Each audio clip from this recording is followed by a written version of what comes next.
Uh, I guess I have to fess up at some point, like to what I'm doing here. Like, why am I making a recording? And the explanation will not be satisfying. I guess a few weeks or a month ago, I realized that I was hurting my eyes by writing so much on my cell phone. And so I decided to write things down on a piece of paper, just use a pen and paper. But the problem with writing it down with a pen and paper is that it's not saved. And so then I came up with the idea, okay, I'm going to note this down and then I'm going to record it and put it on YouTube because then I've still got it. This isn't exactly a grand, noble undertaking, although the issues as serious as they get, you know. I'm not thinking this is going to change the world. I just want to uh, remember these concepts. I'm obviously losing my memory, so see, I've even forgotten what I was going to talk about today. I was going to talk about right now. I can remember one thing.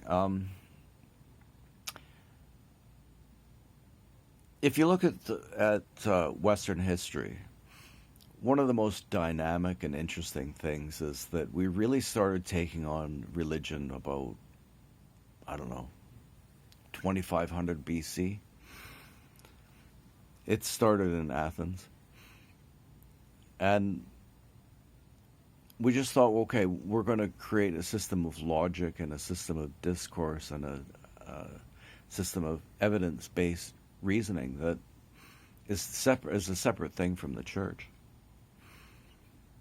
We're going to develop a system of democracy and all of that kind of thing. It didn't work in Athens. They used to pay people to participate in politics. Every single citizen of Athens at one time got paid to participate in politics. It fell apart. I don't think it's really workable. And then the Romans picked it up, and they came up with the idea of representative democracy. So, you can't have every single person, especially with an expanding population, weighing in on every single issue. So we got representatives. And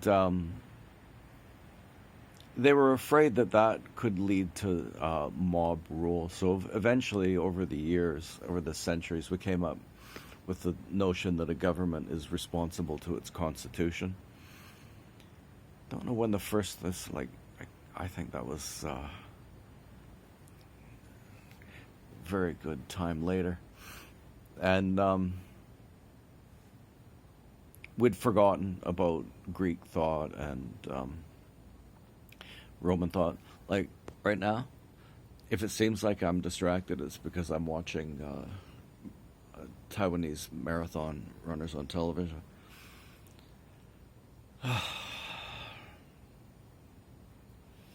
We had to wrestle power away from the church. And that was the Renaissance, the Enlightenment. You had to have capitalism because capitalism provided the best opportunity for individuals that weren't related to the current systems of government, the monarchy and the church, to make some money, and then they could have some impact. And so there's all this struggle. It's like 2,500 years of struggle. And the irony, this is quite an amazing thing. It's right back where we started.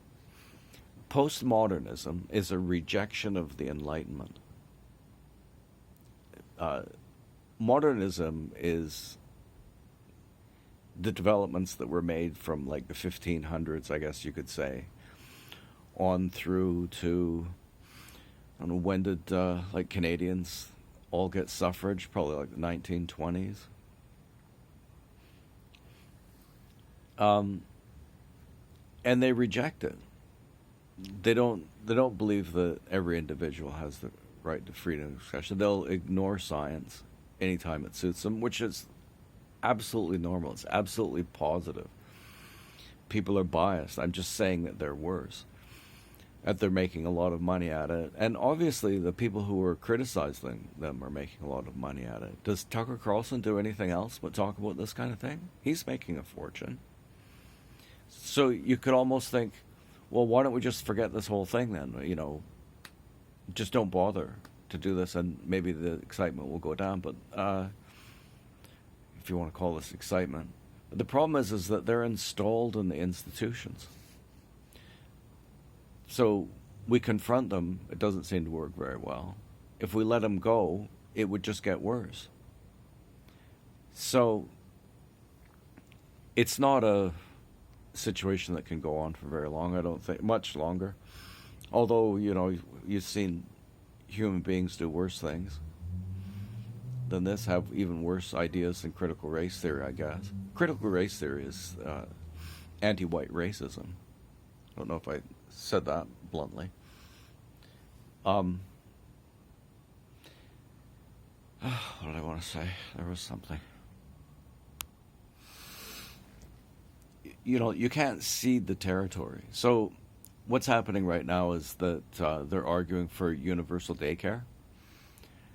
And it's probably necessary now. The family has fallen apart to such an extent, the church has fallen apart, that I don't think it would be, you cause a lot of damage by not supporting single mothers, that's for sure. Oh, here's the thing I wanted to say about single mothers. There's a psychologist in England. He worked in an insane asylum in the mornings and the prison in the afternoon for like 15, 20 years. And he says, you know, I can't help but notice there's a pattern. And that's that all these guys in prison and all these guys in the insane asylum had single mothers. And not only did they have single mothers, but their mothers did whatever it's, you know, you need to do to have children with men that were blatantly unsuitable, right? And so the guys that he had in prison and the psychiatric system, they had kids with a couple of women each.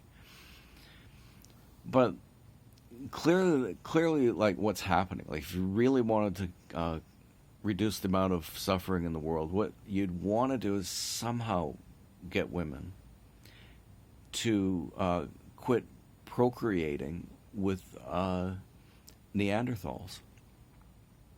If you, that's what he says. Forget his name. I'll mention his name on a Dillingpod or something.